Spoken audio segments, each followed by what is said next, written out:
serikali inapeana mbolea, lakini mbolea ile bei imekatwa kwa ile lugha unaweza elewa haraka, kwa bei nafuu, na wale wanapatiwa ni wale wakulima. Na Kayole Central tuko na wakulima, kuna wale wanapanda sukuma wiki, kama tuko na wakulima wa mahindi, tunawapatia hiyo mbolea.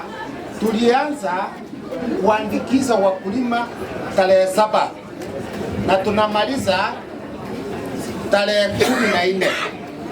So assistant chiefs wanatembea kwa hizi application mbili wakiandikiza, na utaachwa nje. Na information yetu sisi, ukienda hapo kwa ofisi yangu kuna board tumeweka hapo kubwa, lakini hamwangalii. Ukipita hapo unaangalia mahali unaenda na mahali unatoka. Hapo kuna board kubwa, tunawekanga kila information hapo, kama hiyo ya mbolea. Na ya pili, Kenya yetu tuko na siku 3 public holidays, na ni mzuri huko na attend hiyo maziko.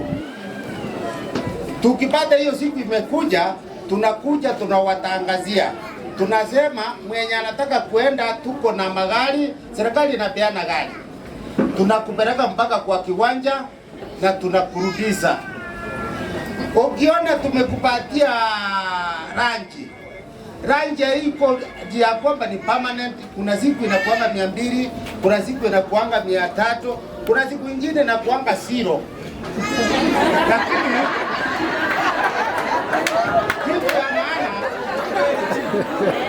kitu ya maana, tafadhali wacha tuende kwa kiwanja tusikie rais wetu anasema nini.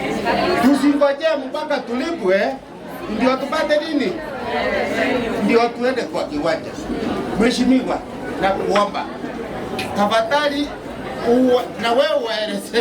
na wewe waeleze ya kwamba tukikubatia kitu hiyo, tumeona njaa inaweza kuwa hapo na tunapima, tunajipanga, ndio tunakupatia, lakini si lazima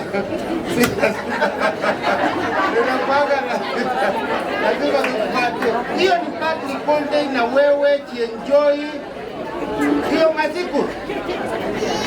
Thank you so much.